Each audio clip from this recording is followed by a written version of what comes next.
de estar neste cenário, né, que a gente não tem produto e não tem cliente, mas precisa fazer pesquisa. Aí como que a gente faz, né, Gilmar? Muita desk research, muito bench. E aí a gente começou a criar processo, ter as ferramentas, falar, essas ferramentas servem para tal coisa. Dar treinamento também, o que foi muito legal. Então a gente deu bastante treinamento para o time de design. A pesquisa, ela não para num PDF bonito, num relatório bonito. A gente tem que dar próximos passos. E para mim, o próximo passo é ajudar o time que solicitou a pesquisa a entender o que ele faz com aqueles insights. Olá pessoal, tudo bem? Gilmar Gumiar. Estamos em mais uma gravação do Tuya Design Talks. Tuya Design Talks é um podcast que vai falar sobre design, inovação, pesquisa, negócios e pessoas. Agora a gente está na 4ª temporada, mais focada em pesquisa. A Tuya é um estúdio de design e pesquisa baseado aqui em São Paulo. E a nossa conversa hoje vai ser com a Carol Veraldi. Ela é coordenadora de UX Research e Research Ops na Vivo. Ela tem uma carreira bem extensa em várias startups, mercado financeiro, também grandes empresas. Ela vai contar um pouco da experiência dela e dos desafios de hoje para a gente. Então, seja muito bem-vinda, Carol. Obrigada, Gilmar. Obrigada mesmo. Prazer estar aqui hoje. Muito bom. Então, vou pedir para você começar se apresentando, contando um pouquinho sobre a Carol e o que você está fazendo hoje na Vivo, né? Combinado, vamos lá. Bom, então eu sou a Carol Veraldi, como você disse. Sou formada em produção de multimídia, tenho pós-graduação em arquitetura de informação e experiência do usuário. Tenho uma especialização em Design Thinking, coleciono aí alguns cursos durante a minha carreira. Atualmente estou fazendo um MBA em liderança e estratégia de produtos digitais na era da inteligência artificial. Então eu sou uma pessoa que gosta de estudar, está atualizando aí sobre o mercado. E hoje eu estou como coordenadora, né, da área de Research Ops na Vivo. Tenho um time lá de 14 pessoas. Entrei na Vivo, vai fazer 3 anos agora em julho, mas eu brinco que eu já tive uma primeira temporada na Vivo, então eu já trabalhei, se não me engano, ali, né, era 2020, 2021, mais ou menos. Foi uma experiência muito diferente da que eu tenho hoje, porque naquela época eu era a única pessoa de research, né, dentro da Vivo, um time muito menor também, e atualmente hoje eu estou coordenando, né, um time aí com 14 pessoas. Muito bom. E aí a gente vai contar um pouco desse desafio que você está tendo hoje, nessa nova fase, né? Sim, vamos lá. Bem legal também essa questão que você falou da formação, né? Bem diferente, que vai atualizando, que hoje está estudando IA, né? Que Exato. a gente também vai falar um pouco aqui hoje. Legal, vamos lá. Um assunto Estou animada. Que tá muito na moda, né? Sim, muito polêmico, né? Sim.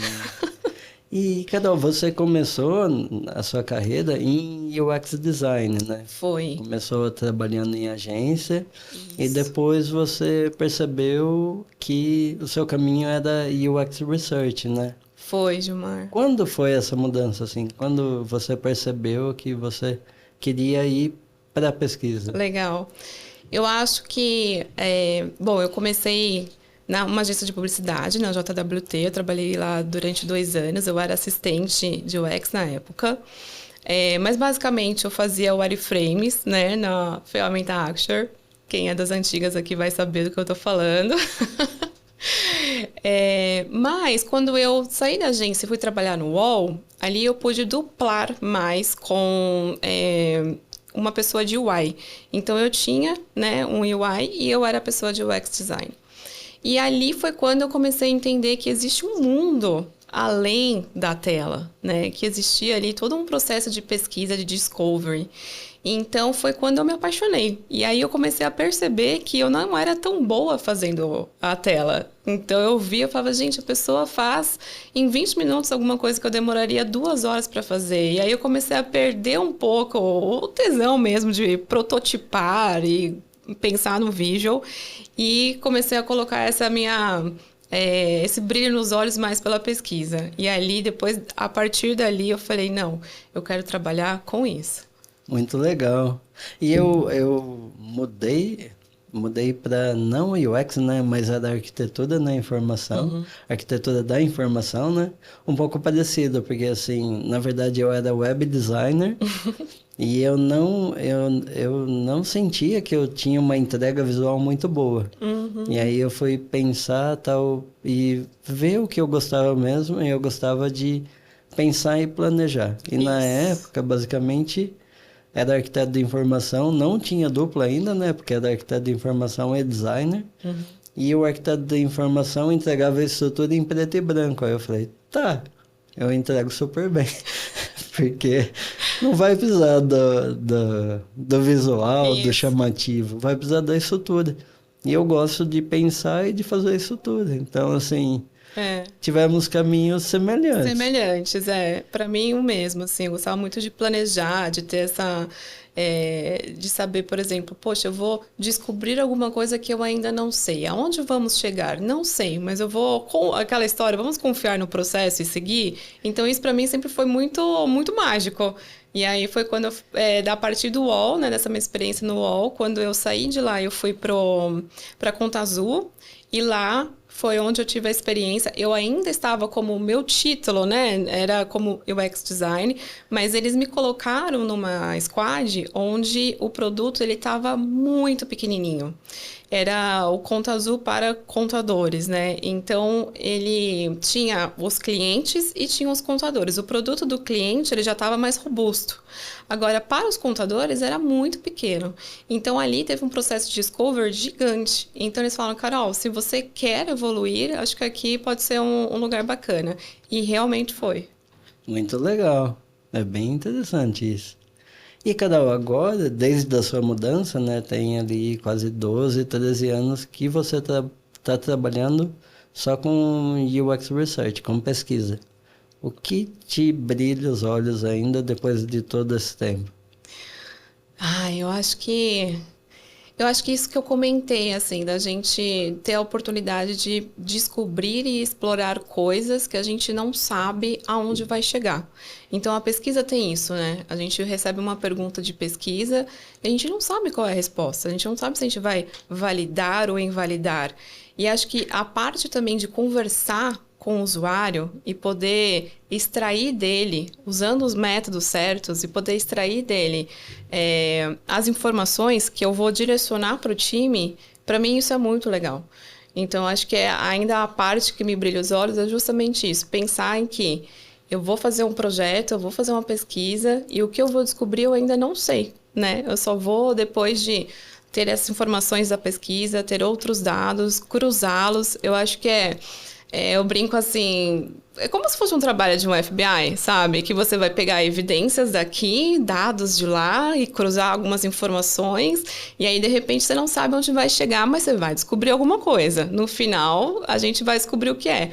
Mas não, esse não saber e poder ter essa exploração é o que me fascina e brilha os olhos. Essa questão da curiosidade também, né? Isso. De buscar, de... Pô, não conheço, e eu vou ter que... Ah, agora eu vou buscar sobre um novo produto, que eu não sei, que você já trabalhou, né? Que eu não sei o que é, as pessoas não sabem o que é. O que a gente vai descobrir? Não sabemos, essa curiosidade, né? Essa parte que fica nublada, mas durante o processo as nuvens vão saindo, o sol vai raiando, você fala, ah, olha só que legal que a gente descobriu. Muito legal. E, Carol, você passou por diferentes tipos de empresa, né? Então, você trabalhou em startup como o Guia Bolso, Conta Azul, PicPay, e trabalhou em empresas grandes como o UOL e agora está na Vivo. Como essas diferentes experiências moldaram a sua visão sobre pesquisa? Legal. Eu acho que esse é um dos pontos assim que me formaram realmente como profissional hoje. Porque eu digo, bom, eu trabalhei em startups, e aí tinham startups que já estavam mais maduras, mas, por exemplo, o C6 Bank. Na época, quando eu trabalhei lá, a gente não tinha o aplicativo, a gente não tinha nem cliente, né? Então, foi uma experiência muito diferente. Você, como pesquisador, trabalhando numa empresa que ainda está começando a desenhar o produto, né? E empresas como o UOL e Vivo, né? A Vivo tem 100 anos aí, super no mercado já faz tanto tempo. E ter essa experiência de trabalhar com produtos em maturidades diferentes e times de design, de research, de produto também com maturidades diferentes, né? Então, acho que todas essas nuances me formaram hoje para ter um olhar 360 de saber quando e como usar quais tipos de métodos, né? Como que é trabalhar numa empresa mais burocrática, como é trabalhar numa empresa mais acelerada, que é tudo para ontem, né? Em clima de startup. Então, para mim, assim, eu passei por todos os lugares que me permitiram, né? Desde pensar numa pesquisa que precisa ser mais rápida, que a gente tem que fazer numa sprint, até numa pesquisa maior, em que eu posso ter aí 2, 3 meses, de repente, para fazer. Muito legal. E é bom ter essa visão do todo, porque você consegue entender como aplicar a sua experiência dependendo de cada tipo de projeto, né? Exato, exato.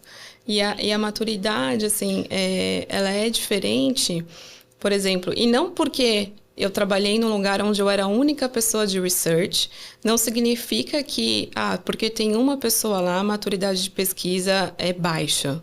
Porque já tive a experiência de estar neste cenário, mas as pessoas que trabalhavam comigo, todas elas entendiam o valor da pesquisa. E elas me procuravam para fazer pesquisa. E elas também faziam pesquisa, porque eu defendo muito que a pesquisa tem que ser disseminada, né? Eu acredito que as outras pessoas precisam, sim, pesquisar da forma correta, é claro, não vamos fazer a pesquisa de qualquer jeito, mas se elas sabem como fazer, por que não? Então, há maturidade, sim, de empresas que sabem muito bem como pesquisar, mas que só tem um pesquisador, né? No caso, uma UX Research, como foi para mim. Então, acho que não tem, assim, essa relação de ser um time pequeno e isso significa que a maturidade é baixa, sabe? Sim. E na C6, quando você entrou lá, estava bem no começo. Então, não tinha produto, não tinha cliente. Uhum. Como foi o desafio de fazer pesquisa para um produto que não existia e uma base de cliente que não tinha? Foi. Bom, essa experiência foi bem legal. Foi a primeira e única que eu tive até então de estar neste cenário, né? Que a gente não tem produto e não tem cliente, mas precisa fazer pesquisa. Aí, como que a gente faz, né, Gilmar? Muita desk research, muito bench. E aí, o banco, né, o C6, ele sabia onde queria chegar, né? Então, eles sabiam qual era o público-alvo, né? Por onde eles queriam começar. Então, a gente acabou contratando uma empresa de recrutamento que selecionava os perfis, né, os futuros perfis, né, o público-alvo que eles queriam, para a gente poder pesquisar com eles. Então, vamos supor, a gente precisa conversar com uma pessoa que tem uma renda acima de 15 mil reais e que tem investimentos no valor de tanto e tanto. A gente passava para essa empresa de recrutamento fazer, né, esse processo, ela buscava essas pessoas que tinham conta no Santander, no Itaú e etc. E aí a gente conversava com essas pessoas, pesquisava com elas. A gente chegou até a fazer questionários em que nós funcionários, fazia uma força-tarefa para poder disparar esse formulário nas nossas redes sociais para captar o perfil que a gente queria para poder fazer uma quant. Então, assim, bem, né? Guerreiro, obrigada. Tinha também muito teste de guerrilha, né, que a gente fazia. Então, é isso, assim, não é porque a gente não tem o cliente que a gente não faz pesquisa, né? Porque hoje, o Banco C6 tem milhares, imagino eu, de clientes que eram de bancos tradicionais ou então que tinham alguma carteira digital e que migraram para o C6. E a gente queria justamente entender como e por que a gente ia conseguir captar os clientes que estavam essas outras instituições para dentro do C6. Então, houve muita pesquisa assim, mesmo que a gente ainda não tinha uma base de clientes para poder conversar, pesquisar. E é muito interessante essa visão, porque, assim, você contando, não foi uma realidade que o pessoal fez telinha, lançou o aplicativo e depois foi testar, né? Exato. Então, tipo, eles já tinham esse a cultura, digamos, né, Sim. de pesquisa. Sim. A gente quer esse público, a gente é novo, A gente vai falar com eles e vai fazer em cima do que a gente pesquisar com eles. E aí juntar, né, isso que o nosso time de pesquisa trazia com, por exemplo, relatórios, né, de outras instituições. Então, por exemplo, uma McKinsey da vida, né, uma Box da vida. Então, eles pegavam essas empresas, também contratavam pesquisas de mercado para poder juntar e relacionar com o que a gente tinha de informação. E, claro, né, o banco ele também foi construído por pessoas que já trabalharam em outros bancos. Então, eles também tinham, né, muita informação e bagagem para saber, pelo menos, o caminho das pedras, né? Não era uma coisa assim que ninguém sabia o que estava fazendo. Eles tinham, né, um norte muito bem claro. Mas a gente tinha que ter diferenciais, né? Então, como que a gente ia se destacar e diferenciar de outros bancos? E aí que a gente entrou nesse processo de pesquisa. Muito legal, porque a ideia do C6 e que ele vende até hoje é uma ideia de diferencial, né? Que não é um banco tradicional, né? Exato. É um banco, é um C6. Basicamente, né? Até quem eles contratam, né? Que geralmente é modelo, ou gente muito famosa. Sim. O banco não tinha muito isso, agora o pessoal está trazendo. Tá começando a circular por aí também. É da Gisele Bündchen. A Gisele, né? Isso. A Gisele, acho que a que foi mais marcante, assim, né? Que eles, é o que eu mais me recordo, claramente. Porque eles queriam vender o conceito C6, né? Exato. E o aplicativo tem que refletir isso, né? Porque se você vende ali e depois você vai lá, a experiência é igual um Bradesco, Caixa... A conta não fecha, né? Fica sem sentido. Legal. E você já trabalhou em uma equipe sozinho, uma equipe, né? Já. E você já trabalhou com equipes de mais de 20 pessoas? Hoje você está com uma equipe de 14 pessoas na Vivo. O que muda na prática em relação à maturidade de UX Research? O que eu acho, Gilmar? Assim, quando você trabalha sozinho, quando você é uma equipe, é solitário, né? Então, por exemplo, hoje a gente faz algumas cerimônias dentro do time que a gente compartilha o que a gente está fazendo. Nós temos institucionalizado o Research Critique. Então, eu acho que perde-se um pouco, quando você é a única pessoa ali, de ter o olhar e o feedback de outras pessoas que podem acrescentar no seu trabalho. Eu vejo hoje como é rico, por exemplo, essa cerimônia de Research Critique dentro do time hoje, porque participam-se diferentes níveis ali, né, de maturidade e de level. Então, tem o do pleno ao especialista, por exemplo. E aí, eu posso ter uma pessoa júnior ou um estagiário apresentando alguma coisa e a pessoa sênior está olhando, avaliando, né, criticando, né, no bom sentido, e o contrário também.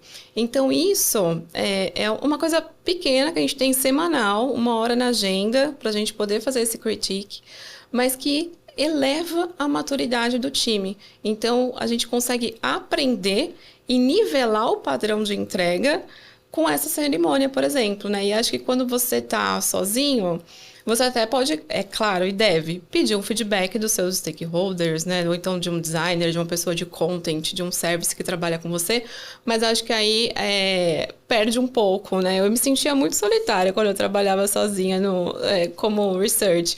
Mas aí eu procurava meios, né? Então, participando de comunidade, tentando trocar um pouco da experiência que eu tinha dentro da empresa fora, né, me atualizando com cursos, enfim, para ganhar essa maturidade e poder... Mas eu acho que a potência de você ser um grãozinho só no meio de tantos, é difícil você conseguir passar a palavra de pesquisa para frente quando você é uma pessoa só. Agora, quando você tem mais pessoas no time, aí a gente tem mais forças, né? São mais grãozinhos ali tentando fazer com que a pesquisa seja institucionalizada, com que as pessoas entendam a importância da pesquisa no ambiente. Então, eu acho que é por aí, assim, eu vejo que nas minhas 2 experiências, né, contando com essa atual da Vivo, que é um time grande, né? Segundo as minhas experiências, estou falando, né? Porque PicPay foi um cenário que a gente tinha bastante gente e aqui na Vivo também. Então, a troca é muito boa, sabe? Acho que ter um time onde a gente tem grupo de estudos, por exemplo, em que as pessoas trazem algum tema que não necessariamente seja de pesquisa, pode ser... Outro dia, uma pessoa do time trouxe como dialogar e ter um bom relacionamento com os stakeholders, sabe? Olha que legal. É uma coisa que está no nosso dia a dia de pesquisa, que a gente precisa muito, e a gente fez um grupo de estudos para falar sobre isso. Então, acho que são assim, meios e maneiras que a gente consegue trabalhar a maturidade dentro da equipe. E aí eu estou falando, né, de maturidade de pesquisa dentro da equipe, mas também tem a maturidade de pesquisa para fora, né? Para fora, que eu digo outras áreas olhando a equipe de pesquisa e entendendo o seu papel e o seu valor, né? Que aí já é um outro desafio, né? Grande também. Sim, e é legal que você colocou assim, e se a gente pensar de fora, quando a empresa tem uma equipe maior de pesquisa, de certa forma ela entende que a pesquisa tem valor, né? Que ela já vai chamar mais gente, que de certa forma acaba sendo um custo, né? Mas ela vai trazer aquele custo, ela vai falar, esse custo é importante para o meu dia a dia. Então tem um pouco já dessa visão, né? Aí o desafio é você levar a voz da pesquisa para a empresa, né? Esse é um dos desafios que temos hoje atualmente, por exemplo. Sim, e há 3 anos você voltou para a Vivo, né? Agora falando disso, com o objetivo de estruturar e organizar a área de UX Research, né? Como foi o desafio de estruturar a área e criar os processos? Eu acho que como foi, não, como tem sido. Como tem sido, né? Porque ainda é um desafio, mas eu vou contar um pouquinho, assim, de como foi essa trajetória, né? Então, eu entrei há 3 anos atrás, como eu comentei, né? Eu tive uma primeira temporada, eu era a única pessoa de research na época, saí, e aí voltei. Para minha surpresa, já com algumas pessoas de pesquisa ali, o que eu fiquei muito feliz em poder coordenar esse time. Mas quando eu cheguei, o time estava, eu posso dizer, sem processo. Então, a gente não tinha muito processo, eu senti um pouco até das pessoas perdidas. O que eu faço agora? Qual que é a minha prioridade? Para onde que eu devo ir? Né?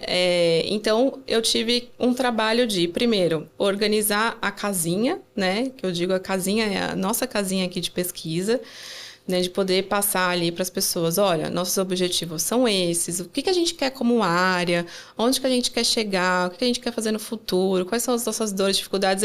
Praticamente eu fiz um discover ali dentro do time, né, para entender o cenário, que eu acho importantíssimo isso. Conversei com pessoas também em volta, então, pessoas que trabalham com time de pesquisa. Como é que você vê a galera hoje? Para também entender um pouco da visão de fora, né, com relação ao meu time, né, que eu estava começando ali na hora. E aí eu percebi, então, que o time de design, ele apoiava-se muito no time de pesquisa, né? E, basicamente, o time de pesquisa, eles davam bastante mentoria, bastante consultoria para o time de design. Então, a gente acabou invertendo essa ordem, né? Então, qual foi o desafio que eu tive ali de primeira? Foi me falado assim, Carol, hoje a gente não tem um processo de pesquisa aqui dentro, a gente não tem ferramenta, a gente não consegue nem disparar uma pesquisa quantitativa, por exemplo, para nossa base. A gente tem que terceirizar esse serviço. Falei, meu Deus, socorro! Então, vamos organizar. E aí foi um trabalho, assim, muito de Research Ops também, né? Hoje, o time de Research Ops, ele é menor, mas eu acabei tendo que pegar as outras pessoas de pesquisa que trabalhavam comigo para fazer também o trabalho de operacionalização, porque era muito grande.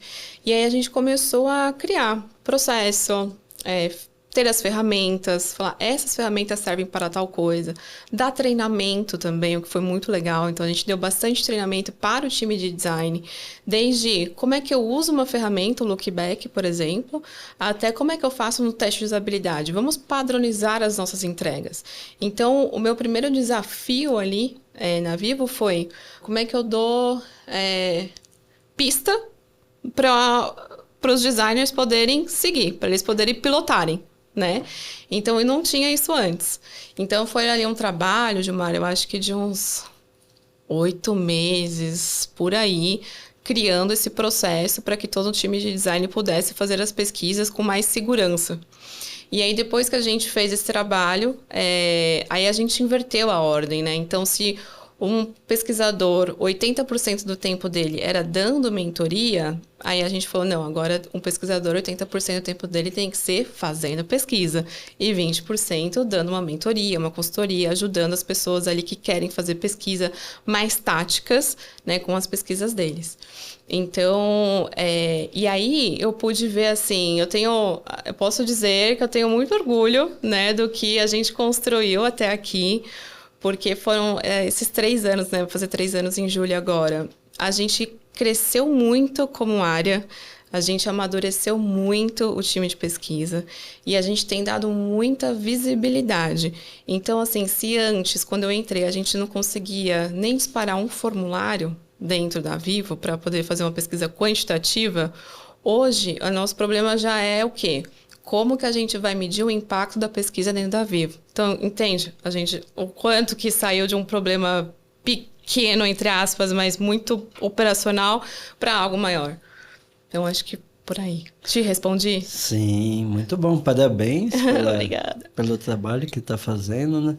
E é muito legal, assim, que basicamente você tirou a equipe do tático, né, do dia a dia, e está trazendo para o estratégico aqui, né? E muniu ali os designers de conhecimento, né? Exato. Para eles poderem fazer e não precisar de uma mãozinha ali, uma muleta, que sempre tinha alguém ali para ajudar eles. Né? Essa é a ideia. A gente trabalhou muito para primeiro poder dar essas ferramentas, né? O ferramental para eles poderem conseguir caminhar sozinhos. Eu fazia até uma brincadeira assim, quando eu apresentava, eu falava assim, olha, a gente tá agora que nem pai e mãe que ensina o filho a andar de bicicleta. A gente está segurando vocês, mas uma hora a gente vai soltar e vocês vão pedalar sozinhos e quando vocês perceberem, vocês já estão pedalando, arrasando. É aí que a gente quer chegar. Essa é a nossa meta como time. Então, hoje é claro que a gente dá um suporte, mas nós somos muito menos acionados, né, para fazer mentoria como era antes, porque eles têm, né, materiais, ferramentas, enfim, processos para poder seguir. E aí, em contrapartida também, os nossos pesquisadores hoje estão atuando de forma mais estratégica. A gente tem feito muito mais pesquisa em parceria com outras áreas, né? Outras áreas nos procuram, então comercial, marketing, time de negócio. É claro que a gente tem muito ainda o que desbravar com essas pessoas, com essas outras áreas, mas eu conto, por exemplo, em 2024, a gente tinha trabalhado com 11 diretorias. Em 2025, a gente já trabalhou com 20 diretorias. E aí, em 2026, agora, nosso propósito é poder trabalhar com algumas diretorias mais estratégicas, onde a gente consiga estar mais perto ainda do problem space, né? Porque hoje a nossa dor, que é assim, quando a gente fala de time de pesquisa dentro da área de design, é a galera que faz na tela. Time de pesquisa dentro da área de design vai pesquisar alguma coisa sobre a tela, né? Acho que a matemática é muito essa, vai fazer um teste de usabilidade. Mas não é isso, né? Não é só isso que a gente pode fazer. Na verdade, tem um mundo de coisas que a gente consegue atuar e ajudar as outras áreas a pensar muito mais, saindo ali do espaço da solução e indo para o espaço do problema. E é aqui no espaço do problema onde eu enxergo que a gente pode atuar e gerar muito mais valor para essas outras áreas, sabe? Sim. Agora, uma das questões mais recorrentes em pesquisa, né, que a gente já falou um pouco, que geralmente o pessoal quer testar já a telinha quando está pronta, né? Uhum. Digamos, quando o problema está resolvido e eles não focam muito em entender o problema. Então, isso é um pouco padrão quando a gente pensa em pesquisa e design, né? E você na Vivo está começando a atuar mais na questão de entender o problema antes de fazer o produto. Como tem sido essa mudança de mentalidade, de cultura dentro da Vivo? Bom, vamos lá. É um trabalho, assim, de formiguinha que eu tô fazendo, né? Eu tô selecionando ali algumas pessoas chaves, que eu sei que são pessoas os stakeholders responsáveis por algumas áreas e montei uma apresentação da área, mostrando para eles como que a gente pode atuar. Então, para falar, olha, a gente tem a parte tática, mas isso daqui eu nem vou focar tanto. Eu quero focar com você na parte estratégica. E aí, na minha apresentação ali, indo um por um, eu vou mostrando como que a gente pode trabalhar em conjunto. E aí, eu mostro muito claramente que tá vendo essa etapa de validação? É onde vocês geralmente acionam a gente, né? Então, vocês já pensaram no produto, vocês já têm ali mais ou menos uma ideia de como pode ser, enfim. E aí, vocês estão acionando a gente para validar se esse conceito, essa ideia para de pé. Mas a gente pode estar aqui. E aí, eu dou exemplos, né? Então, tem um case muito legal lá que a gente fez para o time de comercial que eles acionaram a gente para entender por que tem pessoas que não fazem recarga no aplicativo da Vivo hoje. A gente sabe que tem um número X, né, de tantos por cento ali que faz recarga em qualquer outro lugar, mas dentro do aplicativo da Vivo não. Por quê? E a gente foi entender qual que era o problema, né, o que estava atrás do problema. E aí a gente mostrou isso para o time de comercial. Junto com eles, a gente fez um workshop de acionáveis, porque é outra coisa também que eu gosto muito de falar, que eu defendo, que é a pesquisa, ela não para num PDF bonito, num relatório bonito. A gente tem que dar próximos passos. E para mim, o próximo passo é ajudar o time que solicitou a pesquisa a entender o que ele faz com aqueles insights. Porque acontece muito, Gilmar, de a gente apresentar, a pessoa fala, uau, muito legal. E aí, o que eu faço com isso agora? Sabe? Então, assim, eles encomendam a pesquisa, eles pedem a pesquisa, mas têm dificuldade de entender como que usar isso para eles. Então, a gente sempre dá um próximo passo, que é, vamos fazer um workshop de acionáveis.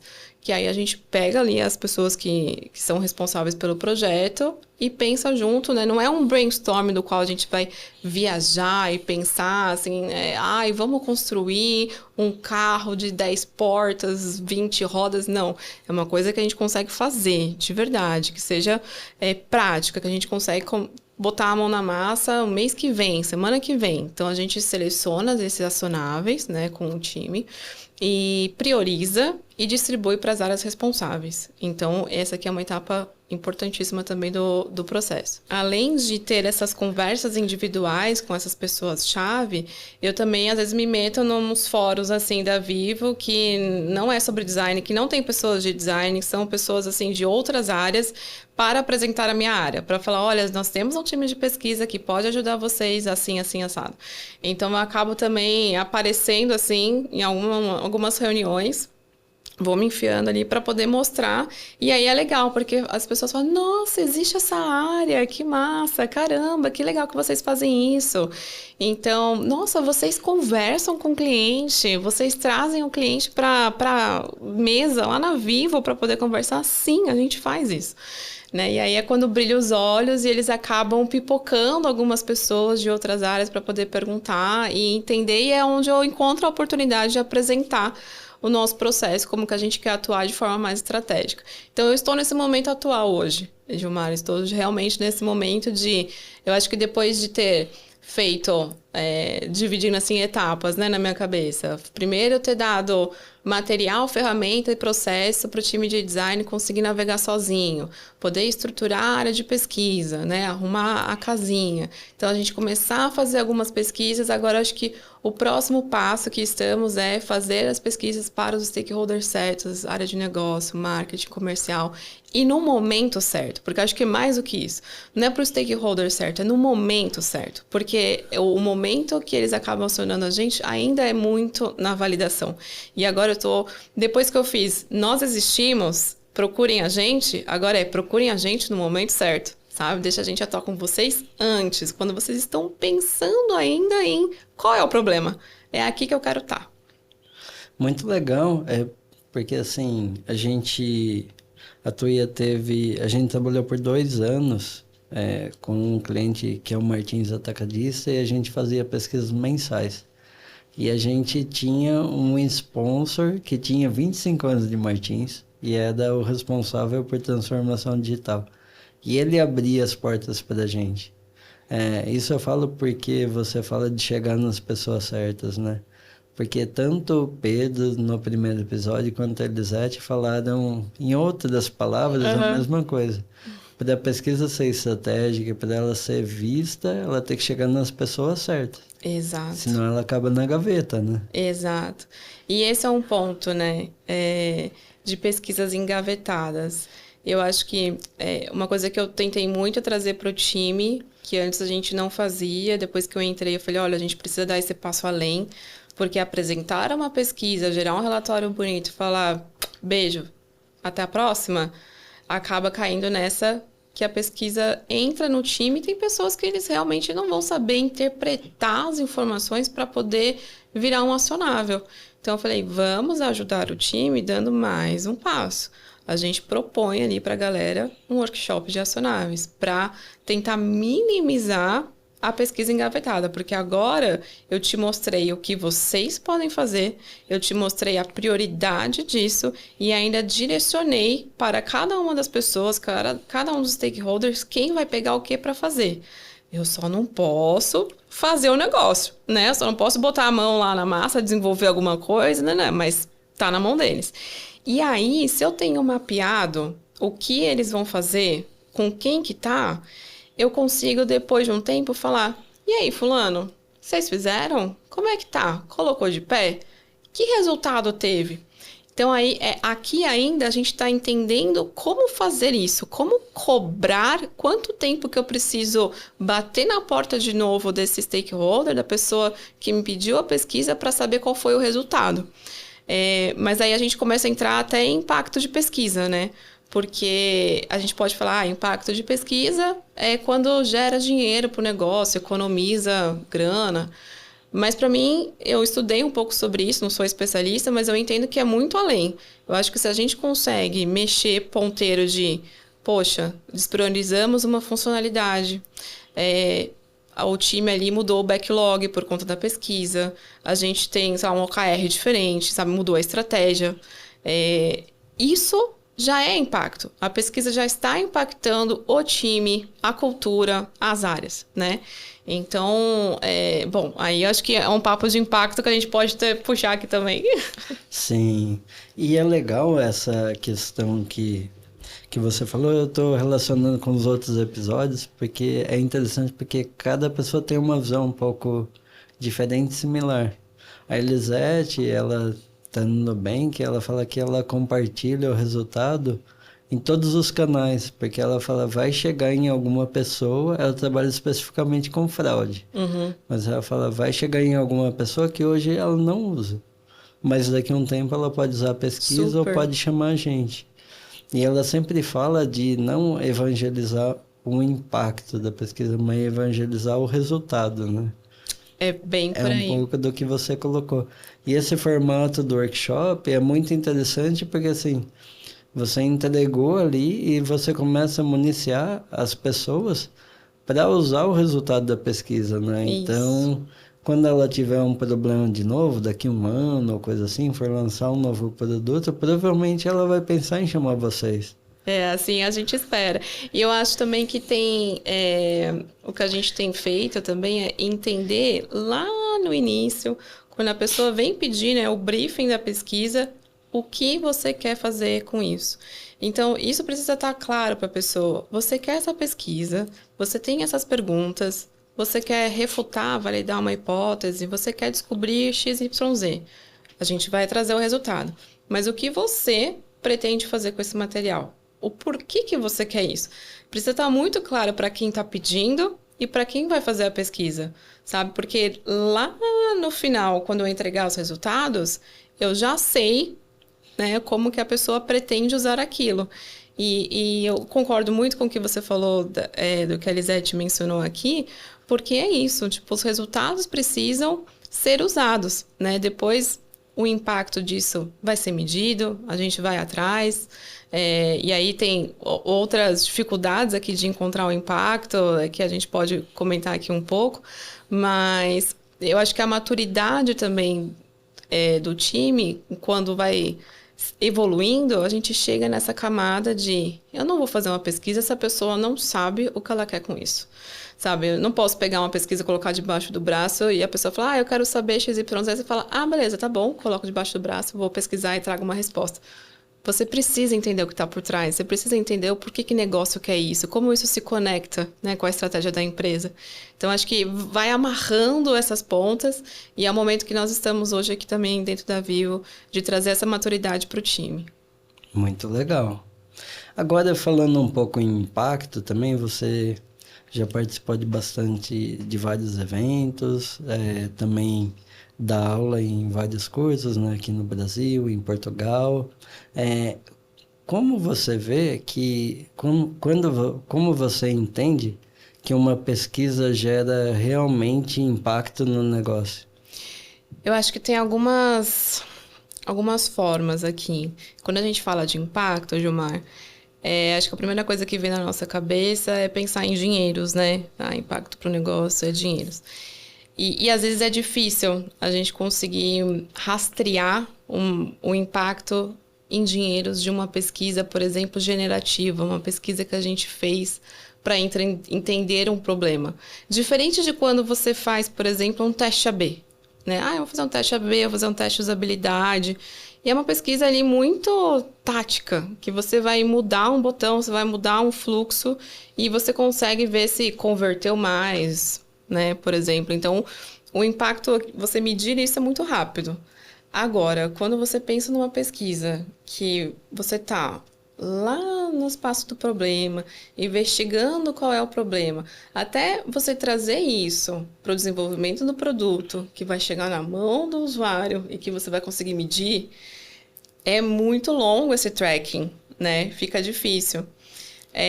Então, quando eu me perguntei, comecei a olhar, falei, gente, mas como é que eu vou medir o impacto do negócio de uma pesquisa que eu fiz e que gerou personas? Sabe, como é que eu vou medir isso? E aí foi quando eu comecei a estudar, tem uma... como é que ela chama? Vitória Sosic, eu acho, espero que eu não esteja errando o nome dela. Ela é aqui de fora do Brasil, uma gringa, e ela fala sobre isso. Então, ela mostra muito o impacto qualitativo e subjetivo das pesquisas. Que é uma coisa também que, se o pesquisador não conhece esse tipo de impacto, se ele não sabe que tem esses impactos, ele acha que a pesquisa dele foi engavetada. Mas, veja só, o que ela propõe, né, no mapeamento de impacto. Então, você pode ter uma pesquisa que você ajudou o time a despriorizar uma funcionalidade. Isso é um tipo de impacto, porque despriorizar essa funcionalidade vai economizar um custo de desenvolvimento do time, etc. Né? Agora, ter esse número pode ser mais difícil de você conseguir metrificar, mas você sabe que teve, porque você despriorizou. Se você tem um impacto, por exemplo, nós de repente mudamos uma estratégia da empresa, isso também pode ser um impacto. Ou então, quando você forneceu dados da sua pesquisa para cruzar com dados de outras áreas, isso também é um impacto. Então, você está trazendo conhecimento para dentro de casa. É um impacto, sabe? Você está impactando. Você pode impactar a cultura da empresa com uma pesquisa, por exemplo, né? Mas é claro que a gente sabe que no mundo corporativo e nas empresas a gente vai ser sempre questionados pelos números, né? Mas nem sempre o impacto é número, sabe? É dinheiro. A gente tem outros tipos de impactos que a gente precisa entender, mapear. É difícil conseguir identificar, mas é um trabalho que eu estou fazendo com o time hoje também. Então, a gente acabou tendo assim, uma planilha muito... começando do básico, uma planilha onde a gente coloca a pesquisa que a gente fez, para qual área que a gente entregou e quais foram os tipos de impactos que a gente conseguiu mapear. Então, ao longo do tempo, de tempos em tempos, né, a pessoa que fez uma pesquisa para uma área X, ela entregou hoje, daqui 1 mês, 2 meses, ela volta para saber, olha, vocês colocaram em prática aqueles acionáveis? Colocaram? Que legal, qual foi o resultado disso? Pô, que maneiro, conseguiu então diminuir chamado no atendimento? Me passa esse número aí, a gente vai lá e registra. Conseguiu aumentar a conversão não sei aonde com a pesquisa? Ah, que legal, me passa aí. Então, a gente tem feito isso ainda de uma forma muito manual, né? Muito burocrática, talvez eu possa dizer assim, mas é uma forma que a gente tem feito de mapear impacto. E de bate-pronto também, esse ano a gente começou a fazer depois que o time de research entrega a pesquisa, a gente percebeu que não é de imediato que vem o impacto. A gente não tem de imediato ali se a pesquisa funcionou, não funcionou, a pessoa gostou, não gostou, se ela está usando ou não está usando. Aí a gente colocou o quê? Um formulário. Então, eu te entrego a pesquisa, eu apresento, eu faço workshop de acionáveis com você. E aí, a gente vai ter um formulário que você vai preencher e eu quero saber se atendeu às suas expectativas, se você enxergou que tem potencial, se você vai usar resultados, como que você vai usar, mesmo que seja daqui 5 meses. Você fala, Carol, a pesquisa não vou usar ela agora, pretendo usar ela daqui 5 meses, tudo bem? Mas me responde agora para eu saber qual é a sua visão do que a gente entregou. E aí a gente tem feito isso. Tem até uma nota de NPS agora que a gente está fazendo que a gente está chamando, né, de NPS, enfim, mas é para avaliar a pesquisa como um todo, a interação também com a pessoa pesquisadora que fez a pesquisa, para a gente ter esse feedback imediato. Então, com isso, a gente já tem visto, por exemplo, que estamos atendendo às expectativas, que as pesquisas têm surtido resultado, que as pessoas pretendem usar os nossos resultados, sabe? E que a nossa nota ali tá 9,5. Parabéns, uma boa nota. Uma boa nota, de 0 a 10, 9,5, eu acho uma nota excelente. Essa questão do impacto é bem subjetiva mesmo, né? Porque não é algo que é tangível e prático. Tipo, eu entreguei, mudou e alterou, porque a mudança pode não ser agora, geralmente não vai ser, vai levar um tempo. Aí você tem que ter um tempo para desenvolvimento, um tempo de uso para você ter uma validação e entender. E não depende da pessoa pesquisadora isso, né? Depende, assim, da prioridade do time, do time da empresa, depende ali do tempo do negócio. Eu já cheguei a entregar pesquisa que foi usada quase depois de 1 ano, entendeu? Mas como é que eu sei isso? Porque eu fiquei atrás. Eu fui de tempos em tempos pensando, não é possível que esse povo não vai fazer nada com esse puta projeto que eu fiz. Se as pessoas não vão fazer nada com essa pesquisa, demorei tanto tempo para entregar, foi uma pesquisa tão legal, tão massa, e nada. Só que aí depois eu falei, olha lá, estão usando, quase depois de 1 ano. Então, é isso. Pode demorar, mas uma hora vem. Então, você tem que também ter esse olhar atento para você não fazer... Eu acho que é um trabalho um pouco de consultoria. Imagino que quem trabalha em consultoria, se faz uma pesquisa e entrega e muda de cliente, você não sabe o que fez depois. Só que se você não trabalha numa consultoria, como é o caso da Vivo, a gente está lá dentro, né? E as pessoas, as áreas estão ali no seu dia a dia, pelo tempo que você estiver na empresa, é possível você fazer esse mapeamento. Demora, é burocrático, pode ser chato. Você pode esquecer que você fez aquela pesquisa porque você já está em outro projeto. Mas é muito importante você ter esse olhar atento e falar, eu preciso olhar e correr atrás, sabe? Para depois eu poder saber que não foi engavetada. Ela foi usada um tempo depois, mas ela não foi engavetada. Isso é bem importante. Acho que os entrevistados anteriores falaram também. Porque não é só entregar a pesquisa, né? Depois você entender se ela foi aplicada e como ela foi aplicada. Se não foi aplicada, tem que entender o porquê também. Porque às vezes ela não era necessária naquele momento. E aí você gastou uma energia à toa, né? Pode ser. E aí, se ela não foi necessária naquele momento, então alguma coisa aqui está errada. Será que lá atrás no briefing a gente não entendeu direito com a pessoa que estava pedindo a prioridade, sabe? Também acho que aqui é um papel do pesquisador e da pessoa que está pedindo conversarem para falar o quanto que isso aqui é prioridade, por que a gente está fazendo isso? Porque se depois... E também tem uma questão, Gilmar, que a pesquisa, às vezes, demorar muito para sair, aí eu perdi o timing, né? Pode acontecer isso também. Ou então o time, naquele momento, precisa muito daquele resultado e a empresa mudou a prioridade. Na hora que eu entreguei, putz, a gente não está mais olhando para isso. Então, tem algumas questões aqui do porquê que a pesquisa não é usada, né? Não é só porque fizemos uma pesquisa mal feita. Não é isso. Tem essas outras variáveis que a gente precisa entender, né? Se pensar a lógica, né? Uma lógica, uma comparação um pouco fora do contexto, mas muito parecida, né? Porque os filmes brasileiros começaram a ser mais vistos e indicados para o Oscar. Porque não é só fazer o filme e lançar. Você tem um trabalho pós-lançamento, um trabalho maior até do que a produção do filme, que é divulgar o filme.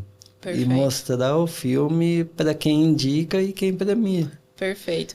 E falar sobre, e levar aquela palavra, sabe? Então, você tinha mencionado em algum momento aqui sobre divulgar a pesquisa, é outra coisa também que eu bato muito martelo aqui com o time.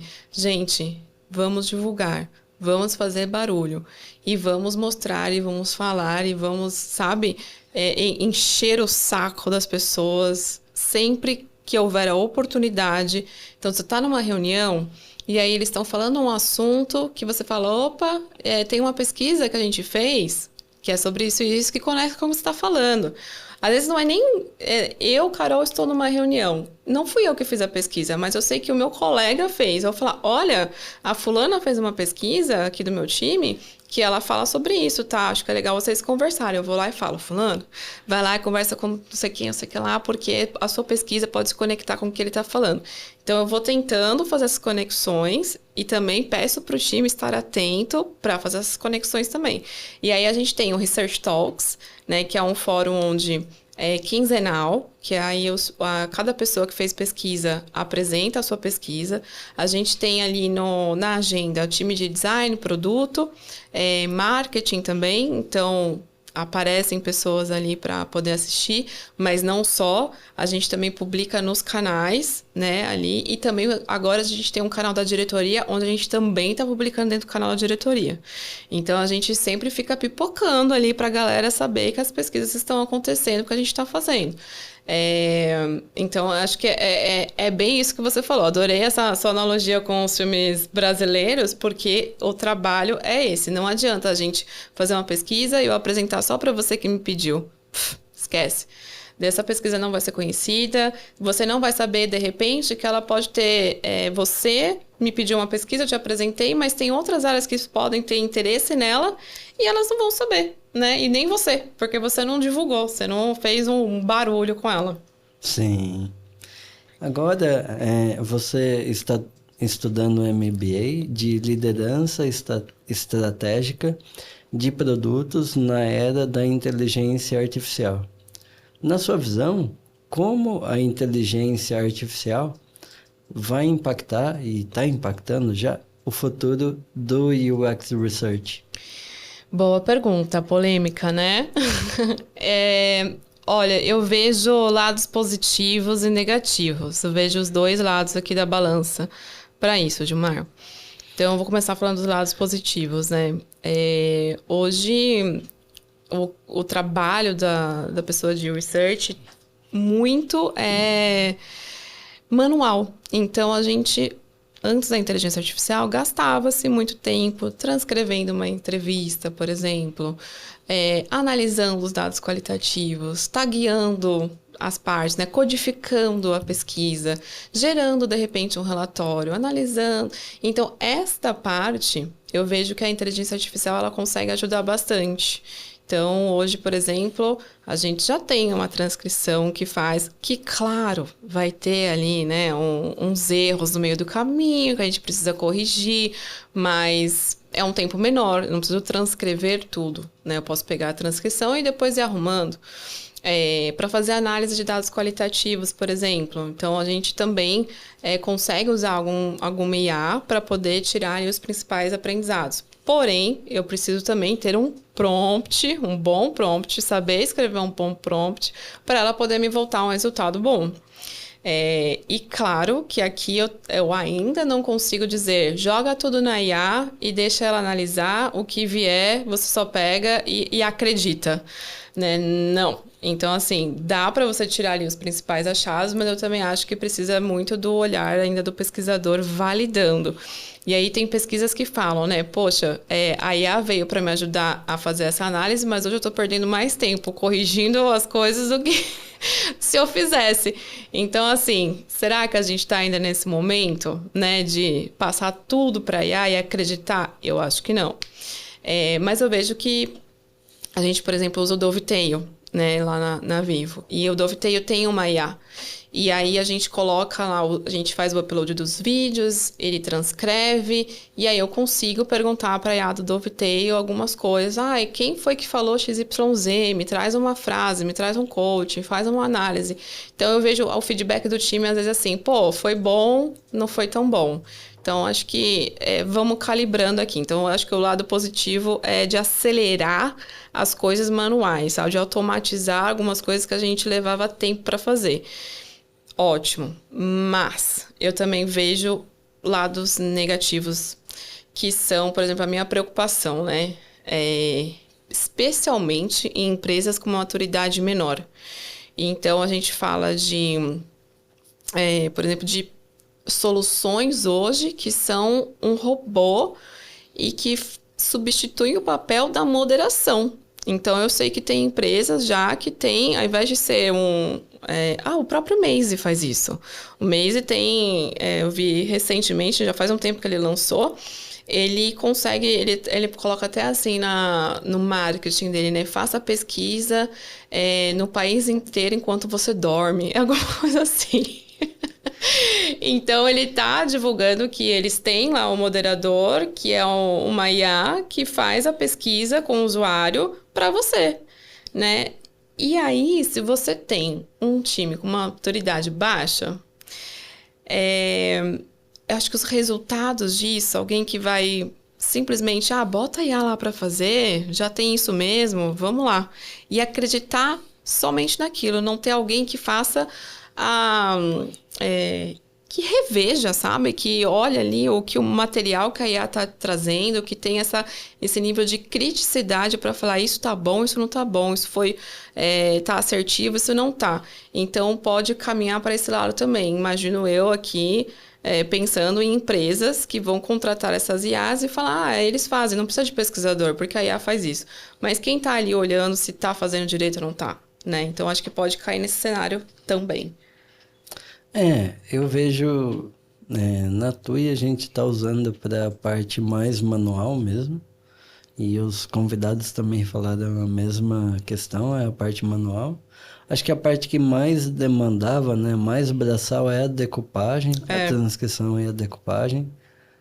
A gente está conseguindo, está começando a testar, a transcrição é meio que automática, né, a gente usa o Gemini, usa a plataforma do Google ali, então ele dá uma transcrição automática e boa. O Dovetail tinha uma questão de português, né? A gente usou aqui, a gente tinha que fazer uma revisão manual, basicamente, da transcrição dele. Do Google é melhor. A questão da análise é o olhar humano, porque, assim, tanto o prompt quanto a resposta vai depender da experiência do pesquisador, né?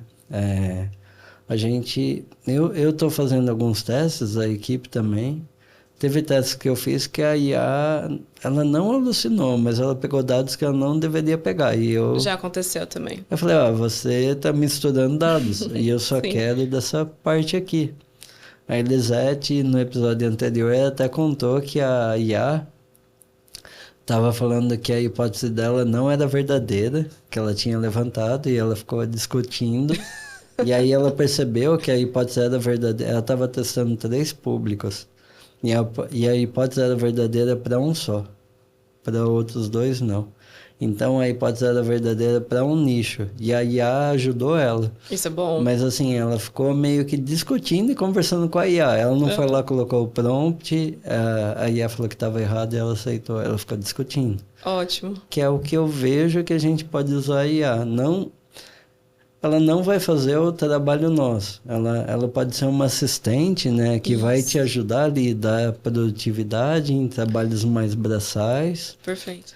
Mas, assim, o que eu vejo, que eu estou fazendo teste, assim, basicamente, falando de processos, né? Como você falou lá, um pouco atrás, que você criou na Vivo, a Tuya tem processos para todos os tipos de projeto, então tem o passo a passo, tem template, tem tudo. E daí, como eu estou começando a usar IA? Meio como se eu fizesse manual. Aí eu vou pedindo para IA. Então, primeiro eu subo tudo lá, vamos criar a planilha de decupagem. Como vai ser a planilha? Então, passo para ela como ela tem que criar. Revejo a planilha. Aí eu vou analisar a pergunta X. Aí eu vou na pergunta X, peço para ela, começo a ver a planilha Boa. e bater. Então, assim, não falo para ela, faça o relatório. Não. Não, É. porque manualmente eu não fazia assim. E não é assim o processo. Então, se a gente. Depois eu posso mudar isso, a gente pode mudar? Pode. Mas, assim, acho que o primeiro passo é a gente passar o processo que a gente tem e ela ajudar a gente a fazer esse processo mais rápido e depois você entender o que pode ser melhorado desse processo, né? Perfeito. Por exemplo, a gente também estruturou um template de como escrever um insight. Então, eu percebi aqui, e isso também rola bastante confusão, né? Do que é um insight, o que é um dado, o que é um achado. Então, às vezes eu tenho vejo uma apresentação que está lá, insights. A maioria dos usuários não conseguiram fazer X, Y, Z. E, sabe, tipo, qual que é o insight disso? Isso aqui é um dado. E aí a gente fez um padrão de insights e nós pedimos agora para a IA, por exemplo, né, com a nossa análise, fala, olha, eu tenho isso daqui, cria um insight para mim dentro desse template. Legal, então ela consegue também ajudar a pensar ali como é que eu construo, né, um insight que realmente é um insight, sabe? Que tem uma estrutura de um insight. Não é simplesmente um dado, sabe? É um insight. Tem muita diferença entre uma coisa e outra.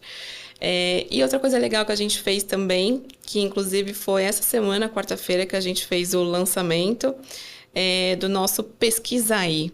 Nome muito criativo. Mas nós temos o Brand Factory, que é um lugar onde a gente coloca toda a documentação do time de pesquisa. Então, tem onde a gente fez essa documentação, que é muito mais para os designers e contents e qualquer outra pessoa de pesquisa que queira fazer uma pesquisa para consultar esses materiais. Também já pensando em como é que eu diminuo o tempo de mentoria aqui dos meus researchers, né? Então, a gente fez, olha, tem esse link, vai lá, procura, pesquisa. Mas aí eu tenho que navegar, eu tenho que ler, nananã. E aí agora a gente tá dentro do Copilot Studio, né? Nós criamos esse agente onde todo o material do Brand Factory, essa IA lê, e aí dentro do Teams, né? Tudo lá da Viva da Microsoft, eu consigo perguntar. Então, como é que eu faço um recrutamento? Aí ela vem, responde das etapas. Você pode me aprofundar um pouco mais na etapa XYZ? Aí ela vai lá e responde. Então, isso também é uma outra, né, mais uma camada aqui, mais um passinho que a gente deu para usar a inteligência artificial para poder facilitar a consulta de materiais, processos, ferramenta, treinamento que a gente deu. Tudo que a gente documentou para a IA poder já te dar os links aí, você não tem que ficar navegando. Então, é uma coisa legal. E também, junto com um parceiro nosso aqui de Service Design, ele também ajudou a gente a criar o Hub de inteligência, né? O Hub, ele é um repositório onde a gente coloca os resultados da pesquisa, né? Coloca os nossos relatórios. E aí, não só do time de design, mas a gente também tem de outras áreas da Vivo, que estão colocando os relatórios ali. E até de pesquisas externas também. Então, por exemplo, alguma outra empresa, alguma instituição de pesquisa fez alguma coisa sobre, sei lá, tendências de pagamentos para 2026. Beleza, a gente tem isso, a gente coloca lá dentro desse SharePoint, né? Mas a IA tá lendo essas documentações e aí eu posso economizar o tempo do meu desk research. Sabe aquilo de, será que já tem uma pesquisa sobre XYZ? Eu vou nesse agente, né, do Hub e pergunto, fulano, né? Hub, oi, tudo bom, querido? Será que tem alguma pesquisa sobre XYZ, algum assunto sobre recarga, né? Falando do contexto da Vivo. Aí ele vai e fala assim, eu tenho essas pesquisas aqui que você pode consultar. Ele traz uma síntese também, ele mostra qual foi a área que fez e você consegue abrir esse relatório. Então, são maneiras que a gente está encontrando aqui de agilizar etapas do processo, né? De certa forma é produtividade, né? E é um assistente, né? Exato. Não é alguém que vai fazer o seu trabalho, mas vai ajudar seu trabalho a ser mais produtivo, eficiente. Exato. O sonho, por exemplo, dentro desse hub de inteligência, a gente conseguir conectar dashboards da área de BI, sabe, de dados, e de repente ter, imagina que sonho, né? E acho que pode ser algo muito próximo, né? Por exemplo, ali dentro do Power BI, às vezes eu uso o Copilot. Tem ali, eu vou fazer algumas perguntas para ele falar, me traz aqui um resumo, meus principais insights, alguma coisa assim, que está dentro do Power BI. Aí ele me traz, eu confiro, falo, até que foi ok, vai. E aí, e consigo usar, sabe? Então, ele, que nem dentro do Excel, né? Do Excel também tem lá o Copilot. E eu ainda não cheguei a testar ele, confesso. Mas eu fiquei pensando, nossa, aquele trampo chato de fazer tabela dinâmica, sabe? Para ficar cruzando dado dentro do Excel. Será que esse Copilot aqui não consegue ajudar? Não sei como é que tá hoje, né? Se ele tá conseguindo fazer esses cruzamentos e trazer os dados assertivos. Mas, poxa, imagina que delícia você ter uma IA que possa pegar uma tabela cheia de dados quantitativos e você perguntar a ele de trazer o resultado ali sem você ter que fazer isso manualmente, né? Eu sou péssima no Excel, sou péssima. Então, assim, pensar no qual é o código que tem que colocar lá para fazer uma soma, para poder fazer a tabela dinâmica, né? Para mim, isso eu falei, ai meu Deus do céu, que dor de cabeça. Pô, a IA me ajuda, né? Então, acho que tem esses benefícios. Carol, agora a gente tá indo pro final do episódio. Qual conselho você daria para uma pessoa que trabalha dentro da área de UX Research e quer chegar a uma posição de liderança como a sua? Ai, que boa pergunta. Que queira chegar a uma posição de coordenação, eu acho que é assim, quando você chega no nível sênior, por exemplo, já vai contando muito mais as suas soft skills do que seus hard skills, sabe? Eu acho que isso para qualquer posição, na verdade. Então, você acaba conseguindo ter ali um leque de ferramentas, você já fez muitos métodos, você tem experiência de como fazer pesquisa, você tira isso de letra, mas aí entra a parte dos seus soft skills, né? Para entrar nesse cargo de coordenação. Eu já fui especialista, hoje estou como coordenadora. Então, assim, a coordenação, ela exige, a liderança, né, de pessoas, exige ali uma camada de... E eu vou te falar, assim, eu nunca estudei nunca fiz, sei lá, um curso, uma pós-graduação sobre gestão de pessoas. Aprendi muito vendo os meus gestores e olhando e falando, isso eu quero ser, isto eu não quero ser, né? Que eu acho que o não quero ser também é muito importante. Então, eu acho que a coordenação, né, essa cadeira de UX Research, de coordenar um time, ela exige também que você se doe muito, né? Então, tem a sua doação de tirar até um pouco, assim, do seu ego, porque quando você é um especialista e você faz a pesquisa, você olha e você fala, nossa, olha só como eu sou foda, olha a minha pesquisa, que maneira. E aí, você tem que tirar um pouco disso para entender que as outras pessoas vão fazer as pesquisas da maneira deles, que não significa que está errado, mas são de forma diferente, né? Então, você aprender, assim, e para mim isso hoje é muito nítido, cada um ali vai seguir um processo, vai fazer de uma forma, que, às vezes eu gostaria de falar, não faz assim, faz assado que é melhor, mas essa é a minha forma de fazer, né? Não a forma da pessoa. Então, acho que você acaba abdicando um pouco disso, sabe? Esse exercício de você também...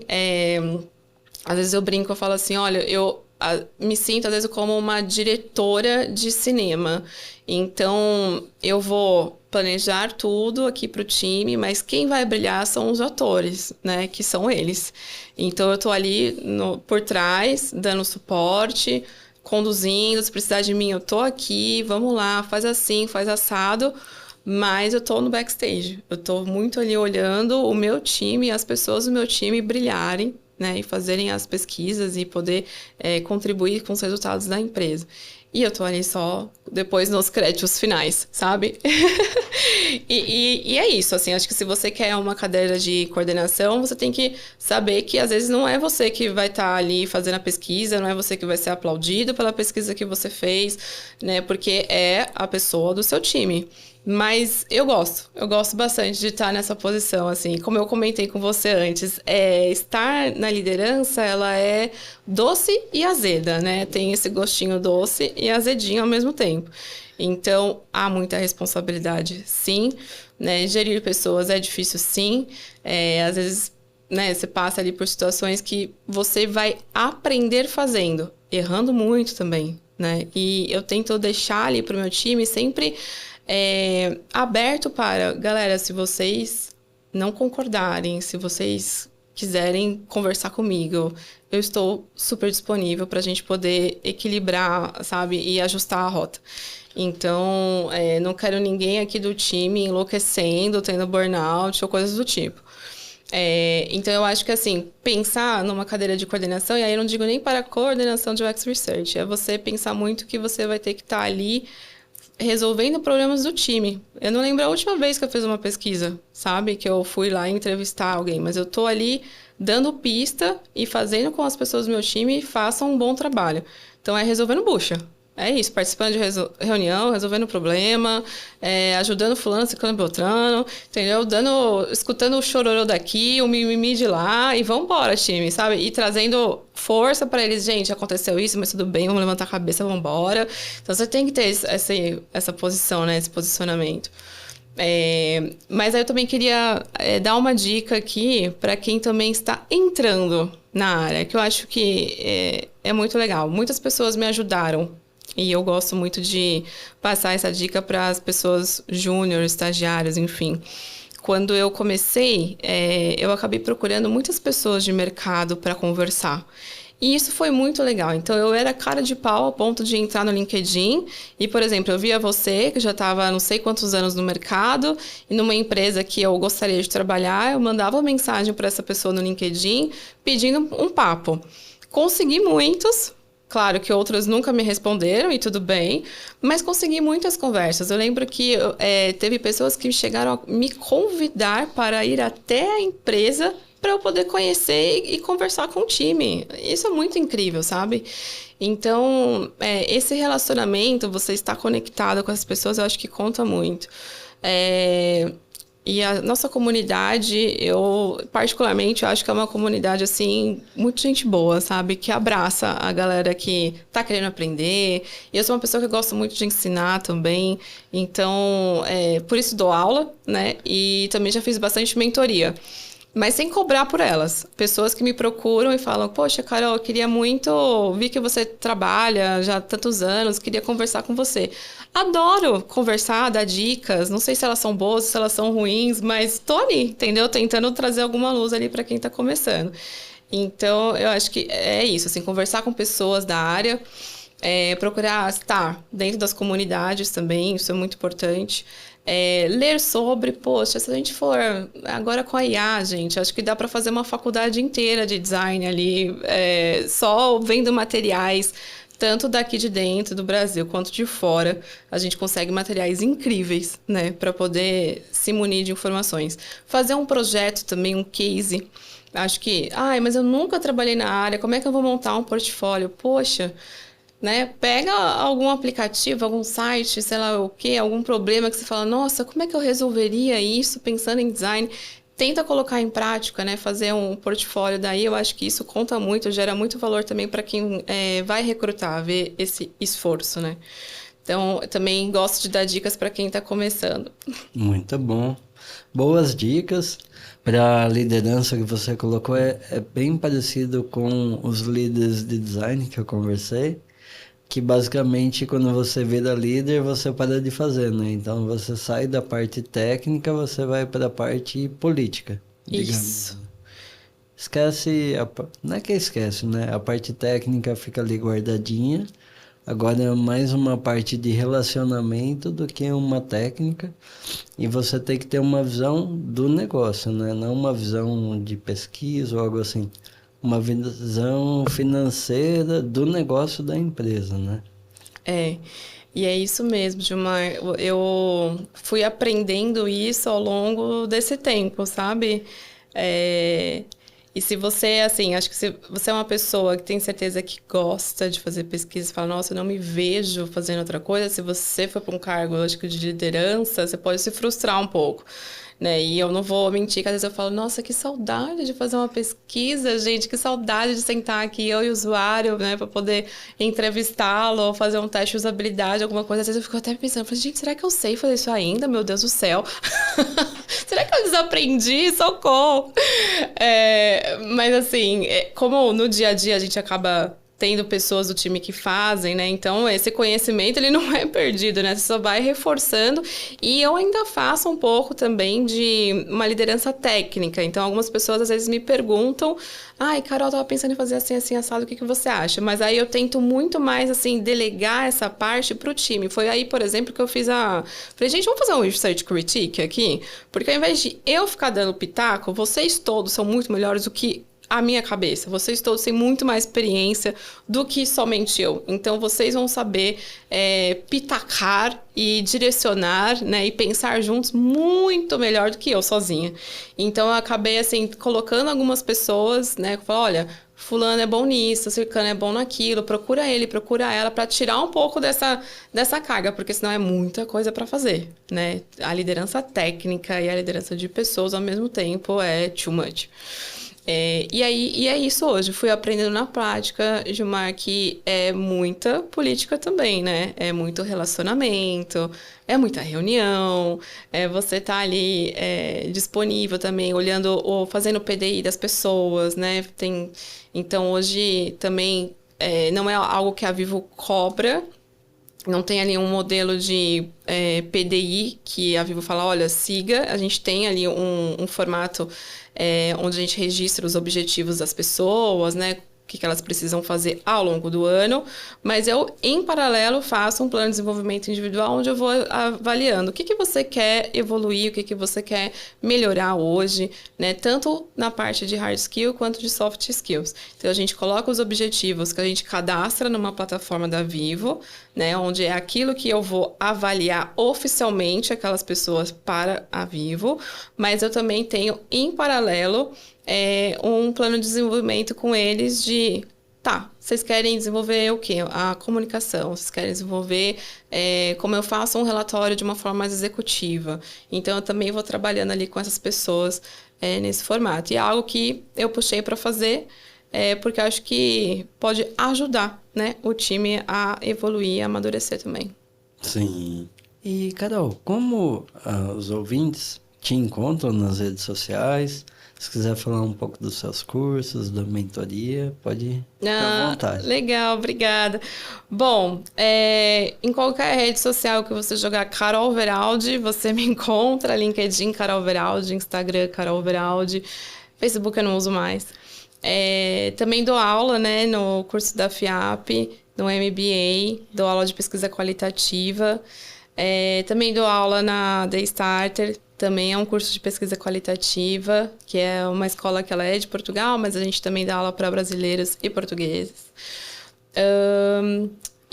Eu posso fazer um pequeno jabá aqui de um projeto pessoal meu que eu comecei esse ano que não tem nada a ver com pesquisa, que não tem nada a ver aqui com essa área, mas eu comecei também, chama Ateliê Carol Veraldi. Eu estou fazendo alguns projetos de trabalhos manuais aqui de bordado, que eu também gosto muito, então quero divulgar aqui para os meus seguidores.